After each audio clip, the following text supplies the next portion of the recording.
Facebook খুললেই দেখা যায় যে হাসিনা আপা আসতেছে বীরের বেশে। আলোচনার শুরুতে আমার চ্যানেলটি যারা সাবস্ক্রাইব করেনি দয়া করে সাবস্ক্রাইব করে নেবেন। আসলে আওয়ামী লীগ বাংলাদেশের রাজনীতি থেকে কখনোই মুছে যাবে না। সে আজ অথবা কাল পরশু 5 বছর পর 10 বছর পর ফিরে আসবে, সঠিক। কারণ বাংলাদেশে একটি বিপুল সংখ্যাগরিষ্ঠ আছে যা আওয়ামী লীগের জন্য। কিন্তু কথা হলো হাসিনা আপার হাত ধরে আসতে পারবে কিনা। এটা আসবে না, এটা নিশ্চিত। কারণ আপনি জানেন রাজনীতিতে কিছু কিছু জিনিস দেখে, যেরকম বয়স, ওনার বয়স নাই। দেখেন আরও কিছু আছে যে উনি মৃত্যুদণ্ডপ্রাপ্ত আসামি, ওনার যাবজ্জীবন হয়েছে। তো এখন এই প্রেক্ষাপটে ওনার বাংলাদেশের রাজনীতিতে ফিরে আসাটা খুবই ক্ষীণ।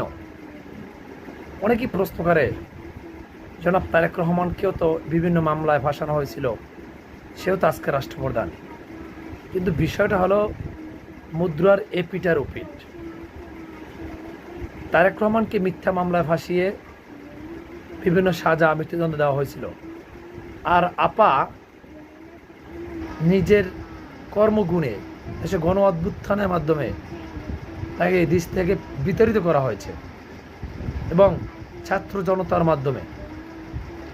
সুতরাং আওয়ামী লীগ কোনো না কোনো এক সময় ফিরে আসবে।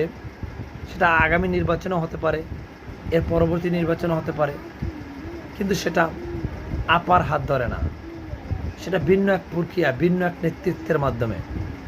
সেটা আওয়ামী লীগের পরিবার থেকেও আসতে পারে বা অন্য কোনো পরিবার থেকেও আসতে পারে, হাসিনার পরিবার থেকেও আসতে পারে বা অন্য কোনো পরিবার থেকেও আসতে পারে।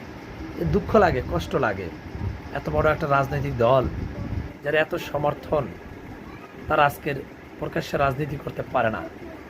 এই জন্য কৃতকর্মের জন্য এগুলো ক্ষমতা, সে বিএনপির বেলায় সেম, তারা যদি অপকর্ম করে তাদের অবস্থা এর চেয়ে বেশি খারাপ হতে পারে। সুতরাং ক্ষমতা থাকলে অপব্যবহার করতে নেই। আপনার যতটুকু ক্ষমতা আছে ততটুকু ব্যবহার করুন সৎ পথে। শরীরের শক্তি দেখাবেন না, একসময় আল্লাহ তাআলা আপনার প্রতি নারাজ হয়ে যাবে।